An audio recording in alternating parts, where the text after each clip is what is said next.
Kadang angan-angan ya, al amalu rahmatum minallahi li ummati. Angan-angan itu adalah cita-cita, itu bentuk dari kasih sayang Allah kepada umatku, kepada umat baginda Rasulullah. Walaupun ini hadisnya walaulahu lama gharasa gharisun syajara. Andai tidak ada cita-cita, tentunya seorang petani tidak akan dia menanam sebuah tanaman. Karena kayaknya sudah tidak mungkin lah ini untuk membuahkan hasil, sehingga nggak akan bercocok tanam dia, atau merasa besok sudah mati. Makanya dalam sebuah hadis dikatakan kalau kiamat itu besok terjadi sementara di dalam tangan kalian ada benih, ya benih tanaman, maka tanam. Itu motivasinya motivasi bukan sekedar hasil tapi spiritual, karena yang ditanam itu menjadi sedekah, panen atau tidak. Jadi Rasul memberikan kerja ini dikasih dorongan spiritual.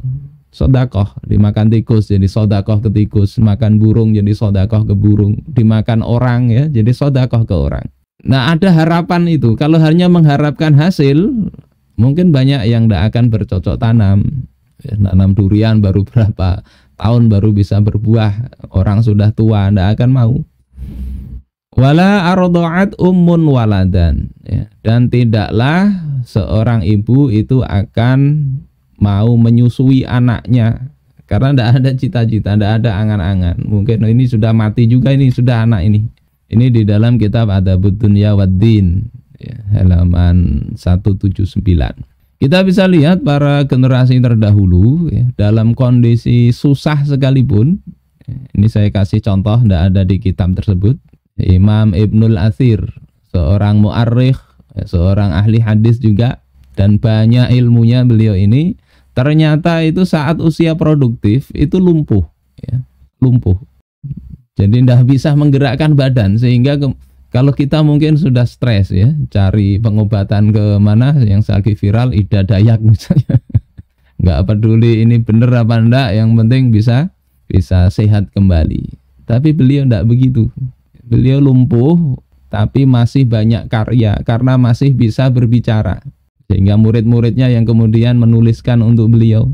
Di antara kitab yang paling monumental itu tentang hadis itu adalah kitab An-Nihayah fi Gharibil Hadits wal Athar, yang kata Imam As-Suyuti ini adalah kitab terbaik dalam bahasan Gharibul Hadits, yakni hadis-hadis yang mungkin agak asing ya, ini gimana maknanya dan sebagainya. Beliau tulis kitab itu.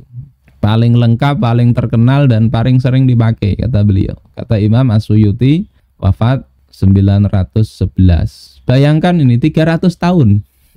300 tahun kitabnya masih terpakai.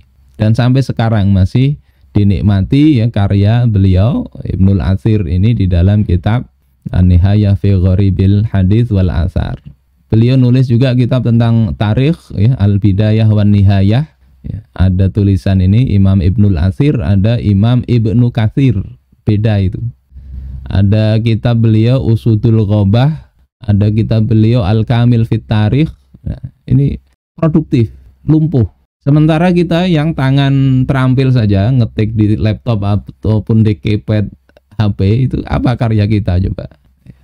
Ini karena apa? Beliau semangat, ya, tidak putus harapan. Banyak para ulama yang begitu, kadang ada yang sampai buta di akhir hidupnya, ada yang terpenjara. Begitu juga kita lihat pejuang dakwah sekarang ini, ada yang sambil mengurus ibunya yang kemarin tuh ada cerita teman, ibunya agak kurang ininya ya, kurang memorinya, bahasa kasarnya ya nggak waras. Jadi sering kadang teriak-teriak, buang air segala macam itu. Dia ngurus itu, tapi juga berdakwah. Sempat bertanya, ini gimana ini Ustaz? Ngajak orang-orang tapi ibu saya sendiri begitu. Ya enggak apa-apa, itu kan qadha dari Allah. Justru itu level beliau sebetulnya naik. Karena dalam kondisi orang yang normal kadang enggak mau berdakwah. Orang tua baik, istri enggak ada masalah, keluarga tapi enggak semangat. Sementara beliau ini Allah kasih problem. Letak keunggulannya justru dia dalam kondisi begitu bisa tetap istiqomah, itu sesuatu yang luar biasa. Ada yang kadang problemnya ada di keluarganya dan seterusnya. Ada yang keluarganya beres saja, problemnya ada di ekonominya. Tapi jangan sampai putus harapan. Ada yang bertanya, kalau berdoa mati saja gimana, ini sudah berat rasanya. Maka ingat itu di dalam Al-Quran itu orang-orang ketika dimatikan mereka katakan qala rabbirji'un la'alli a'malu sholihah. Wahai Tuhanku, kembalikan aku ke dunia agar aku bisa beramal soleh.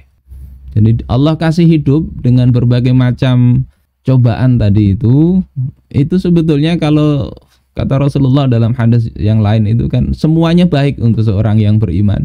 Semuanya baik. Ya, yang menyakitkan itu kalau sabar apalagi bisa ridha itu pengangkat derajat. Ada Syekh Rifai ya dalam sebuah cerita itu dimarahi terus oleh istrinya. Ini mungkin para pemirsa mudah-mudahan tidak begitu. Tidak ada adab ya istrinya ini. Kemudian santrinya ini sudahlah kita urunan saja si Syekh ini supaya menceraikan istrinya aja, sudah cari istri yang lain.